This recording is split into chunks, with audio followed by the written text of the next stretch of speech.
And as for the other requested sports topic coming from my guy, C_Mac23, we have the Ja Morant trade talks. What's my take on this? So I've been listening to a bunch of other podcasts talk about this. And of course, Ja did say the other day his loyalty is still with Memphis. But I think we all know that's BS.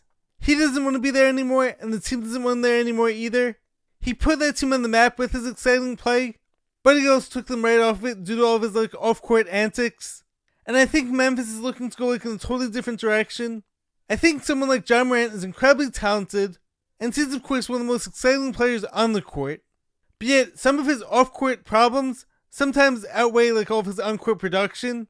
But having said that, I don't think all hope is lost with him. He sort of reminds me of an Allen Iverson type of player, and he might just be the type who needs a Larry Brown type of coach to keep him in line. I've been hearing he wants to go to Miami to play for the Heat, who are of course run by Pat Riley, who runs a super tight shift there. However, the question is, did the whole Jimmy Butler situation turn him away from those types of players possibly? Or another team who I'm hearing is Brooklyn, the Brooklyn Nets, who are definitely building towards something special I think in the future, at some point over the next few years.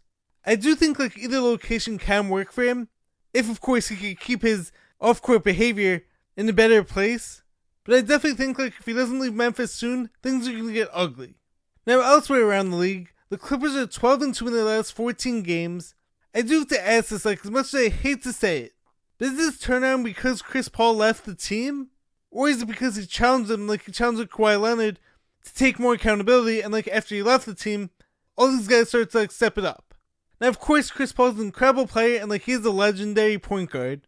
But was he too critical of them? Did he become a toxic influence in that locker room? Maybe.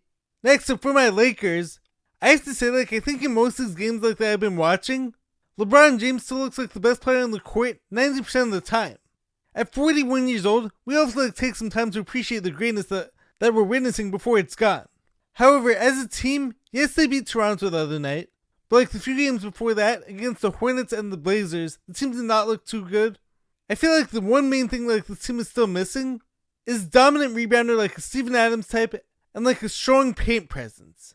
And I do like DeAndre Ayton, but I would like to see him, or even just the Lakers as a team overall, take a lot more pride in their rebounding as well as their overall defensive effort, because sometimes they just look lost out there.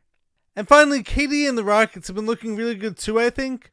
He put up a game winner against the T-Wolves the other night, and I don't think we talk about KD's longevity enough.